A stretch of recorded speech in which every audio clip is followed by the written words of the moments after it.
Dih jemajoče vožnje, nora prehitevanja in dirkaška akcija so zagotovljene na dirkah mini cestno-hitrostnega motociklizma. 6krat v sezoni se vozniki pomerijo za pokale državnega prvenstva, a še preden prvič zapeljejo na stezo, morajo organizatorji dirk urediti vse potrebno za uspešno izpeljavo dirkaškega konca tedna.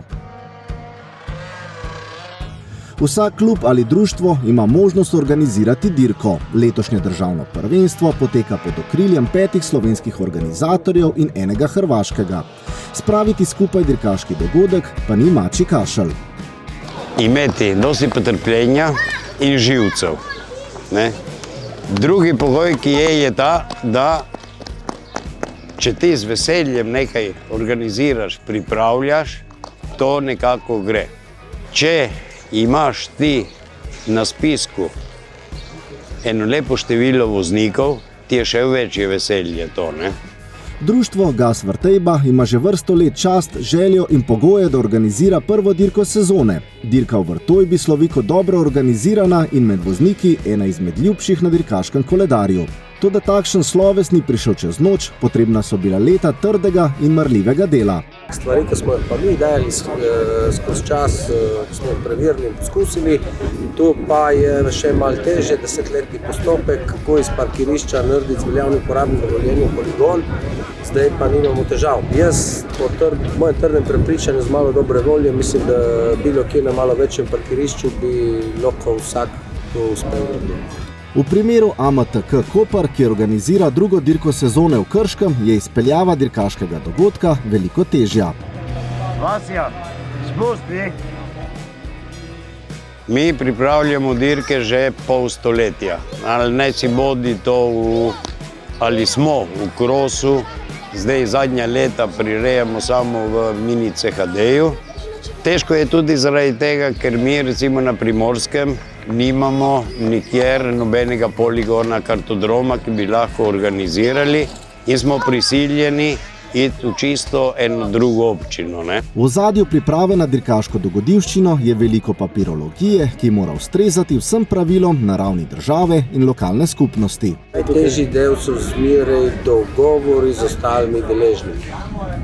Skratka, bi rekel, mogoče nek lastnik zemljišča, mogoče nek sosed, mogoče lokalna skupnost, vse te deležnike spraviti na skupni imenovalec ali nek faktor, da so vsi zadovoljni, to bi bila ena težjih zadev.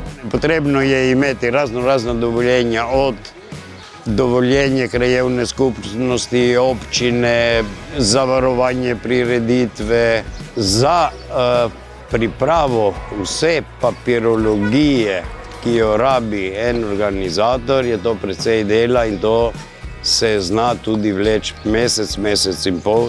In zdaj, če mi recimo v našem konkretnem primeru, ker gremo kot tujci nekaj najemati poligon, brez pomoči AMZS, sigurno ne bi mogli speljati tega.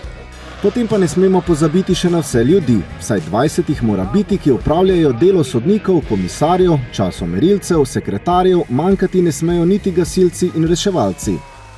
Ker moramo misliti tudi predvsem na varnost voznikov, tako da imamo in reševalno službo in sodnike, ki so sposobni delati to delo, tako da so tudi vozniki zadovoljni z organizatorji.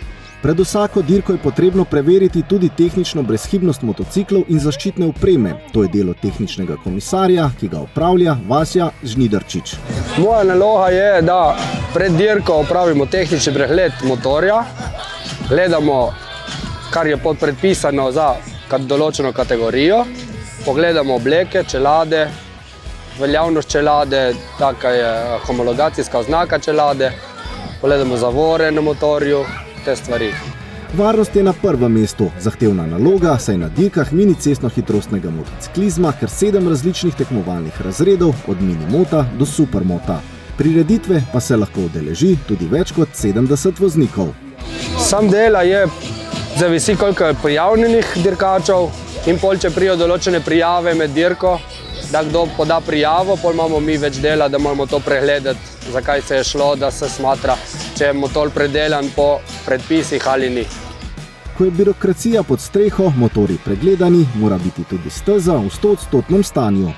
Mi, ne, po dirki prije metla, ne, je 200 evrov, ne.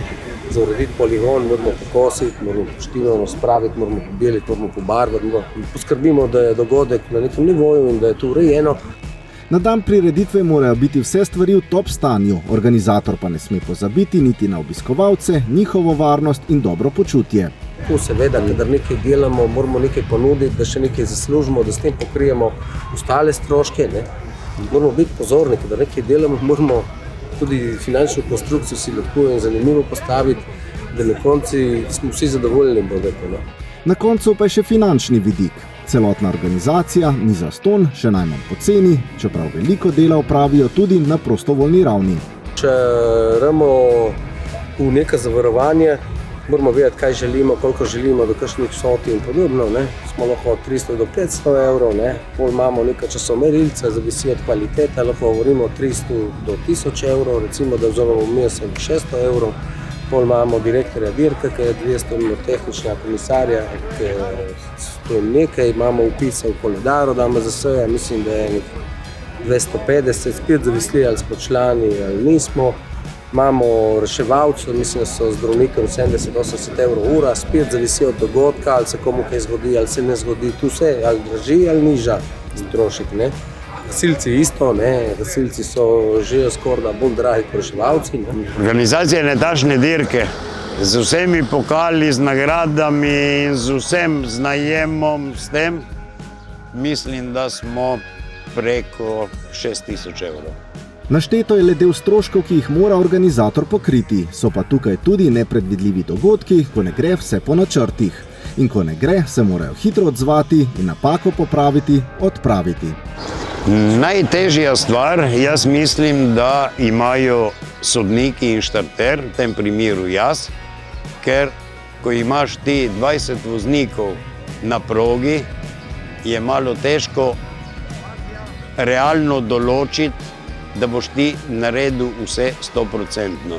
In tako kot vsi ljudje, ki delajo, grešijo, se zgodi tudi pač kakšen kiks iz naše strani. Ampak ga popravite. Tako da so vsi na koncu zadovoljni. Ne glede na finančno breme, pa dirke izpeljejo vrhunsko in z največjim veseljem. Ne prirejajo jih namreč zaradi sebe, ampak za mlajše rodove dirkačev, ki si zaslužijo tekmovanja na visokem in kakovostnem nivoju.